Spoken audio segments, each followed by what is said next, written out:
Entrepreneurship development institute of ഇന്ത്യയുടെ കീഴിൽ വനിതകൾക്ക് മ്യൂറൽ പെയിന്റിംഗിൽ പരിശീലനമൊരുക്കി. തെരഞ്ഞെടുക്കപ്പെട്ട 50 പേർക്കാണ് 25 ദിവസങ്ങളിലായി ട്രെയിനിംഗ് നൽകുന്നത്.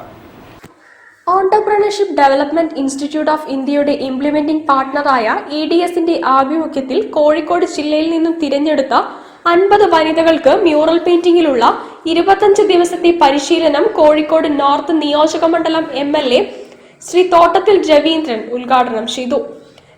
അപ്പോൾ 28 ദിവസം പൂർണ്ണമായിട്ട് നിങ്ങൾക്ക് ഇതിലേക്ക് ഊന്നി നിൽക്കാൻ വേണ്ടി സാധിക്കണം. എന്നാൽ മാത്രമേ നമുക്കത് എന്തും പഠിത്തത്തിൽ അങ്ങനെ ഒരു പ്രത്യേകത ഉണ്ടല്ലോ, ആ സമയത്ത് അത് കൃത്യമായിട്ട് നമുക്ക് ഉപയോഗപ്പെടുത്താൻ കഴിയും.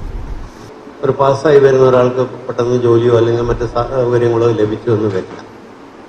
കാരണം ഇത് ചെയ്യാൻ കൊടുക്കുന്നതിനും ബോധ്യപ്പെടണം, അല്ലാണ്ട് ഒരാളും തരില്ല, സ്വാഭാവിക.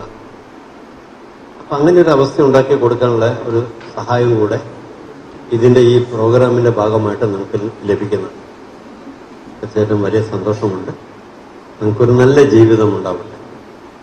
എല്ലാവരുടെയും ശ്രദ്ധ പിടിച്ചു പറ്റത്തക്ക നിലയിലുള്ള നല്ല ചിത്രങ്ങൾ വരച്ചുകൊണ്ട് ആളുകളുടെ മനസ്സിൽ സ്ഥാനം പിടിക്കാൻ നിങ്ങൾക്ക് കഴിയട്ടെ എന്ന് ആത്മാർത്ഥമായി ആശംസിക്കുന്നുണ്ട്. ഗുരുവായൂരപ്പന്റെ പൂർണ്ണ അനുഗ്രഹം ഉണ്ടാവട്ടെ. കാരണം ഇതൊക്കെ അവിടെയാണ് കേട്ടോ ശരിക്കും.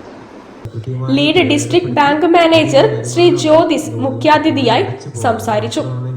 നാഷണൽ NGO കോൺഫെഡറേഷൻ കോഴിക്കോട് ജില്ലാ പ്രസിഡന്റ് ശ്രീ മോഹനൻ കോട്ടൂർ മുഖ്യപ്രഭാഷണം നടത്തി.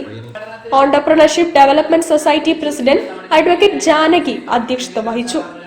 നൂർജഹാൻ സ്വാഗതവും ജ്യോതി കെ നന്ദിയും പറഞ്ഞു. മ്യൂറൽ ആർട്ടിസ്റ്റുകളുടെ വർക്കുകൾ സാംസ്കാരിക ടൂറിസം രംഗത്ത് സംരംഭക സാധ്യത ഏറെയാണെന്നും സംരംഭം തുടങ്ങാനുള്ള എല്ലാ സഹായവും മൈക്രോ സ്കിൽപ്രണർഷിപ്പ് ഡെവലപ്മെന്റ് പ്രോഗ്രാമിൽ സൗജന്യ പരിശീലനവും തുടർ സേവനങ്ങളും EDII, ആക്സെഞ്ചർ, EDS എന്നിവർ സംയുക്തമായി നൽകുന്നതാണ്. News bureau, Kozhikode. Kozhikode kennel ക്ലബിന്റെ 13ാമത്തെയും 14ാമത്തെയും അഖിലേന്ത്യാ